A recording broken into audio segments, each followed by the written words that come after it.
Taurus, welcome to your weekly Sidereal Astrology forecast. This is going to be from March 28th through April 3rd of 2016. I'm Athen, and this is for Sidereal Astrology. If you are new to the channel, be sure to check out the link down below because the signs are different. All right, so Taurus, this week, it is a very powerful month, finishing up March, going into April, which is about the eclipses. You know, it's seen by the eclipses, and this has been specifically with Virgo, your fifth house. At least that's where the lunar eclipse was last week. So since last week, there could be a lot of illumination, a lot of awareness about your self-expression, your creativity perhaps, maybe your interest and your passions in life really coming to the forefront for you to do a sort of status check, you know, because that's what the lunar eclipse is all about, a status check to see what can be improved with this area. How can your enjoyments be improved perhaps? How can your self-expression be improved?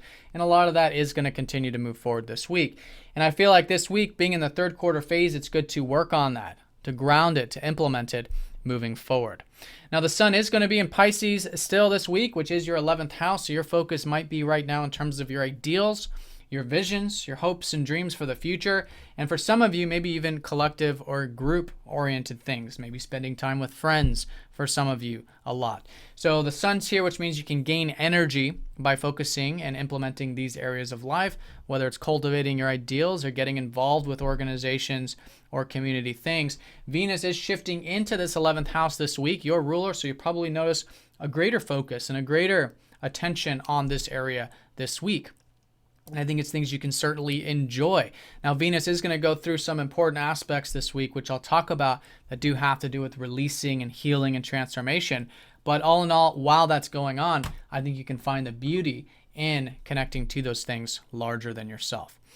Now, with this, we are finishing up Jupiter squaring up to Saturn from last week. So there still is that grounded approach to the life path unfoldment, which for you right now is learning more about home, learning more about family, your past, your roots, which is a new area for you now with the North Node shifting into here.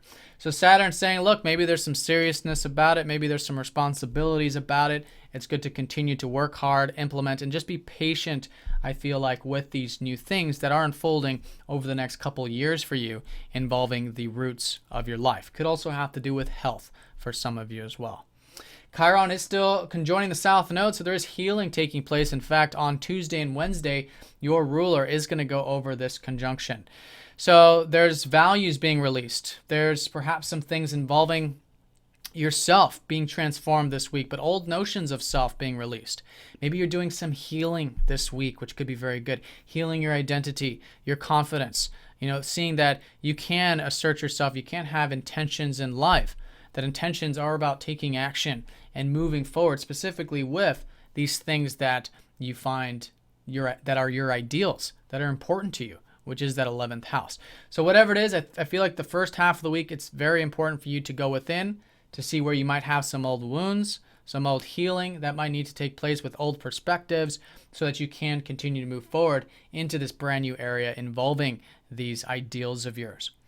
Now, also earlier in the week, Tuesday and Wednesday, Mercury is going to be squaring up to Pluto and trining up to Saturn from this 11th house.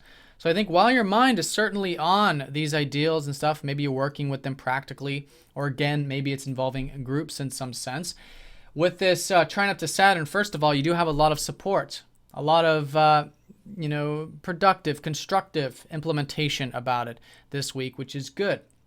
And I think it's about finding the practical way of applying these ideals. Now, with that, there could be some intensity involving this, maybe intensity with your self-expression, maybe even with your values in life and the financial material stuff, perhaps suggesting that there might need to be some changes here in these areas since Mercury does rule your second and your fifth, and maybe even with your perspective on community or your perspective on these hopes and wishes that you have. All of that's important that you're open to change here. And the more open that you are to that, I think you'll find the change will happen naturally and can come in and you can work with it constructively when you're open to change. But the key with Pluto is to have non-attachment, to allow things to change in those areas, and then you are in alignment with it. And I think this trine to Saturn does make it certainly a bit easier to implement in that sense. Okay, so could have a grounded self-expression, for example. You could have a grounded perspective on your values or resources, really supporting this aspect.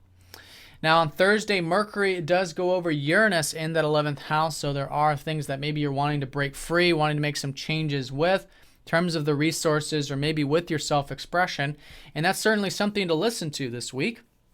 I think it's a good thing to apply, but it's really about finding that peace in it, because Uranus is in Pisces in that 11th house, helping you see that it's through this peace of life, of acceptance of life, that we find spiritual freedom, right? The more we're willing to go with the flow, accept things for how they are. And I feel like specifically for you, involving these hopes, wishes, dreams, ideals, or group things that you might be thinking about or working with this week. And that can be very constructive. Again, with all these aspects, there's always a constructive use. And here it's seeing where you can have more freedom in your life so you can be yourself with community. You can be yourself with these ideals and make changes so that there's more freedom in your life.